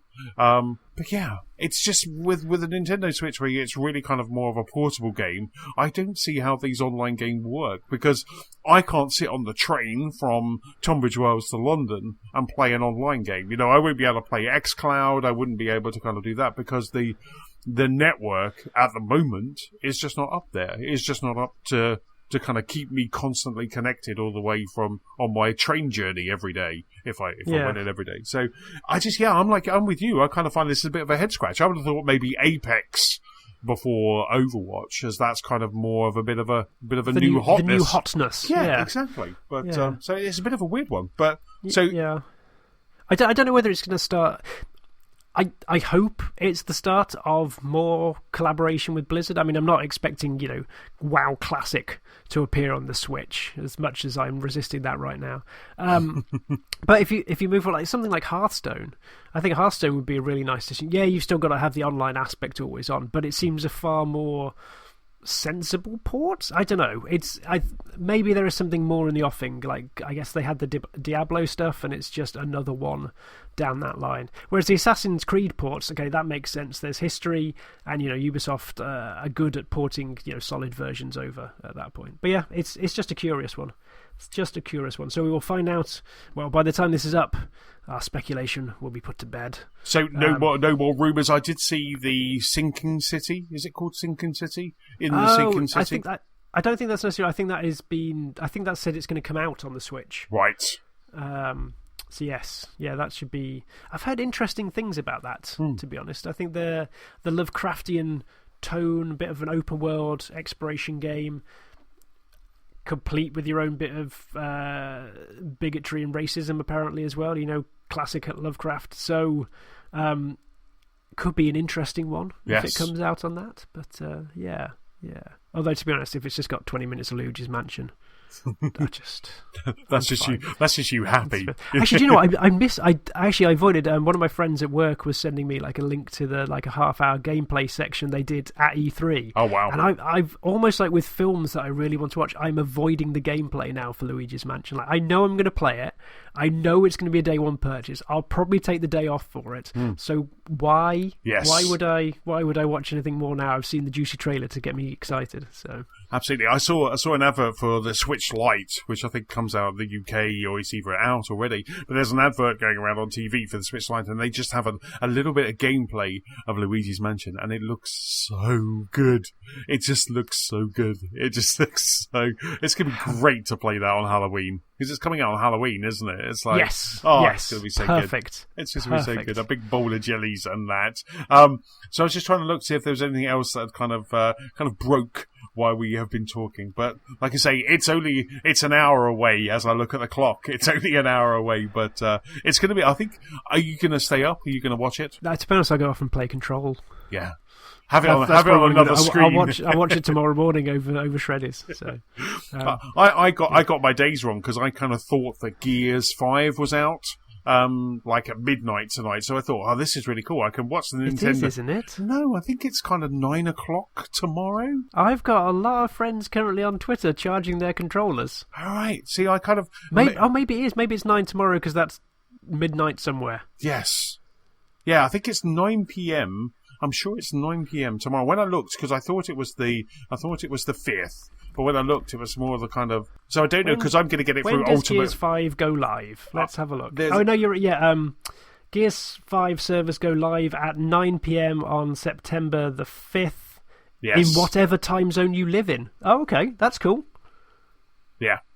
Ah, okay, that's interesting because I just assume they flick the switch at midnight somewhere and then everyone gets it. Yes, absolutely. So no, this is slow rollout. So I thought, right, I'm going to watch the Nintendo Direct, and then I will get a cup of tea, or get a cup of coffee or something, and then maybe have a quick game of Gears. You know, I can't play the campaign because that's for Nicola and I to jump into, but I maybe have a quick look and see what Horde is like or something like that. But I'm going to have to wait a whole 24 hours before I can get that. They're thinking of your sleep patterns. They're very indeed. kind. They are indeed.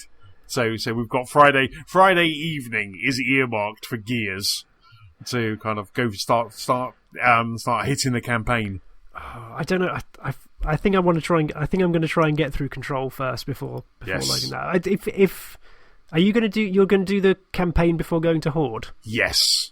Okay, that should buy me time to at least finish Control and then move to that. Yes. So you need to jump in of a Horde because that was great fun when we did it last time, wasn't it? Yeah, that was actually the only part of Gears 4 I played. So. Yeah. It's good just to see the new tech, isn't it, and see how shiny it looks in 60 frames, 4K, HDR, all of that malarkeys. But anyway, speaking of good stuff that's coming in very soon, Overcooked have announced, so right in the middle of Gears of War 5 and Borderlands 3, Overcooked DLC is coming. So you can imagine what Nicola kind of wants to play straight away. So on the 12th of September, Ghost Town Games are releasing the next DLC pack for Overcooked 2. If you have the season pass, this is free, or you can buy it separately. And this is called the Carnival of Chaos. So the trailer, which I'll stick in the show notes, just looks bonkers. Nicola's going to scream at me so much. There's trampolines. Me out just watching it. Yeah. There's trampolines that you have to actually bounce on to kind of get to take the food out. This looks just incredible. So this is part of the, as I say, it's part of the season pass that gave us Hangry Horde and Campfire Cook-Off. So this is kind of that third piece of DLC for that. Or of course you can buy it separately. But this just looks absolutely incredible. We don't really have any more information right now. They did just kind of surprisingly drop a trailer last week, and there was just, I showed Nicola and she was just beyond excited for this. It looks incredible. It's all round kind of a circus, which kind of worries me slightly because she doesn't like clowns. So if I maybe kind of dress as the clown cook, that would just be hilarious. So I'm trying to get her to come and see It Chapter 2 and also the new Joker movie, and she's kind of wavering on both of those. I'm not grief. That's just cruel. It really is. She has a real scare. She has a real kind of thing with Maybe that's it. Like, if you're nice to me during Overcooked, I won't take you along to see it. Yes, exactly. I won't make you see It Chapter 2. It's really funny. We put It Chapter 1 on because it looks a little bit like Stranger Things. It has that kind of 80s kind of kids vibe. And the start kind of started really well. And then this little kind of like boat is going down the road. And Nicola's like, oh no, I think I'm going to really like this movie. And then suddenly they show Pennywise and she's like, turn it off. I never want to see it ever again. So I ended up watching it on my own and scared the jeepers out of myself. But yeah, so that's Overcooked 2 Carnival of Chaos is coming on the 12th of September. So that's just a kind of a week away. And then, like I say, a day before Borderlands 3 comes out, we've got Overcooked 2. And speaking of releases, we've been shown what the recent selection for Xbox Game Pass is, and it looks like another good one. It really does. So obviously Gears 5 is coming out to Game Pass. And as we record this, Dead Cells is going to be hitting tomorrow as well. So probably by the time the pod comes out, you'll be able to play Dead Cells. And this was like Matt's, friend of the show, Matt's favourite game, I think. Was it last year or so? He spent so long. It's another roguelite.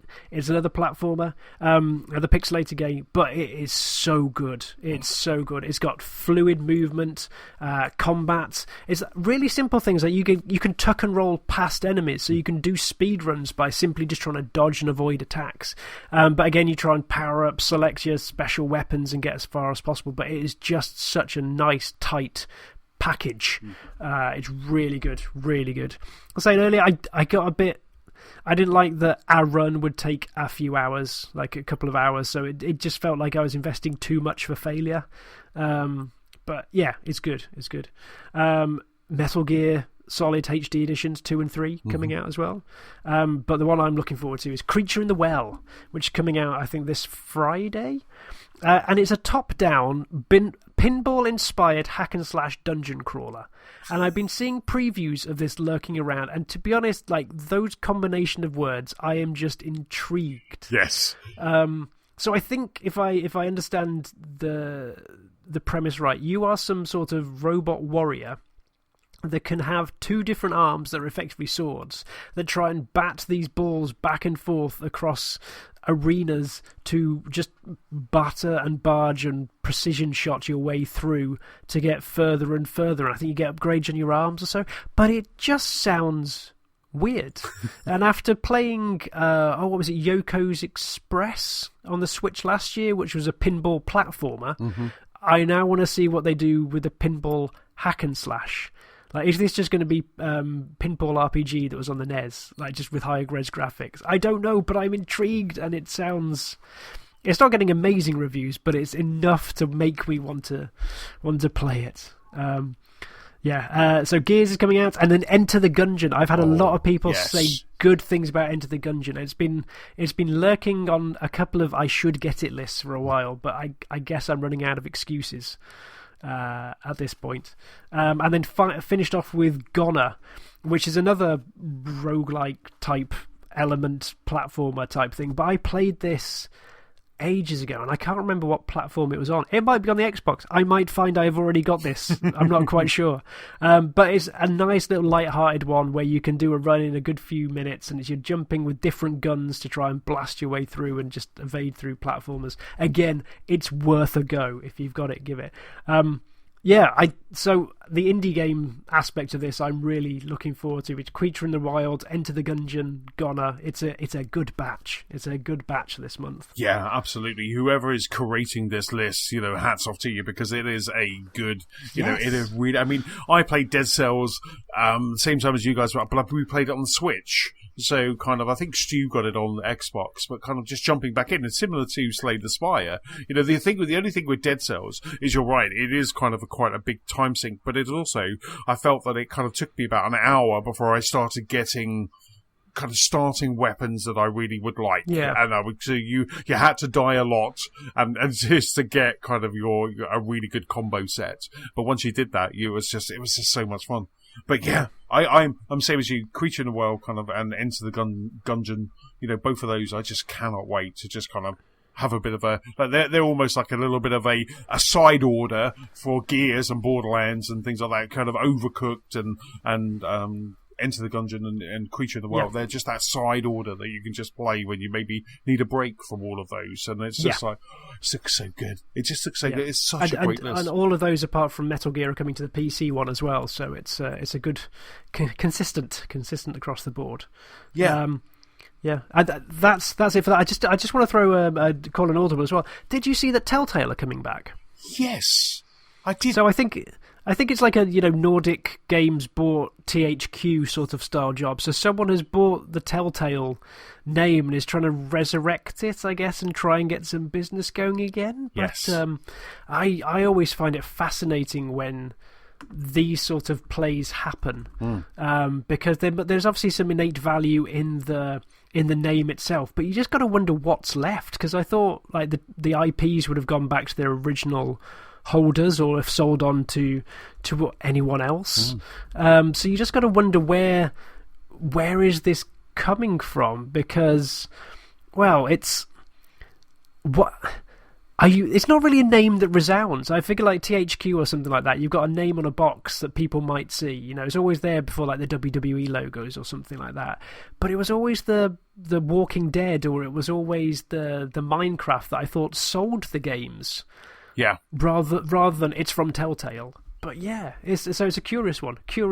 Absolutely, and by the sounds of it, they've been bought out by a couple of companies have kind of banded together, or a couple of guys have banded together, and they're looking at. They're going to take it slow, which I think is one of the lessons learnt from Telltale. So they're looking to either get the old employees as much as they can. Some have probably already moved on. But given the amount of time, I would hope so. Yes, to get some old employees, get them back, and get them kind of on almost a contract basis. Because again, they're not going to try and commit to too much. But I think they still have contracts for... And they probably sold this. They probably bought the company with these IPs still attached to it. So which is something like, you know, the Fables one.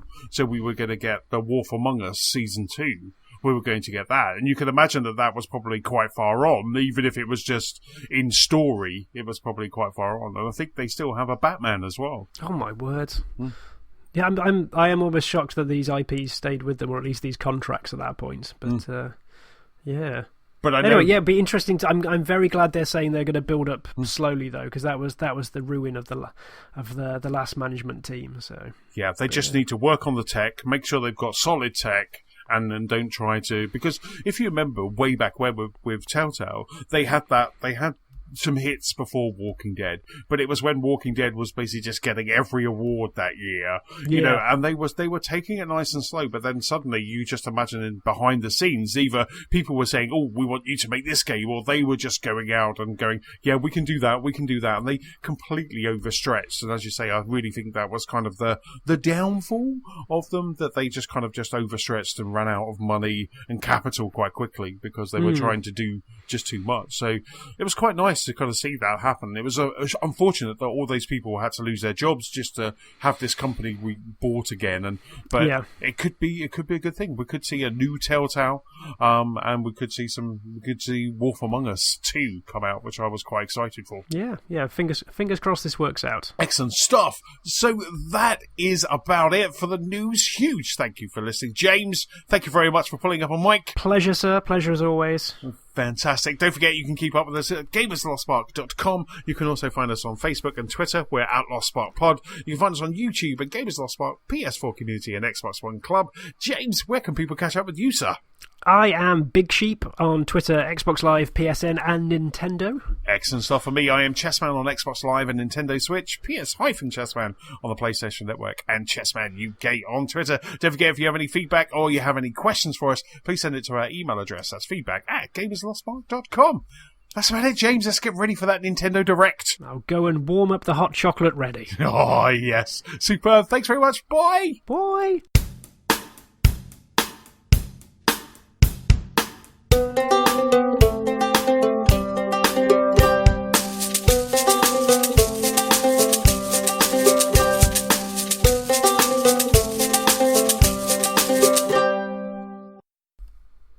I almost hung up on you then. I was just like, we're saying bye. Bye. I actually had my cursor over the end call button.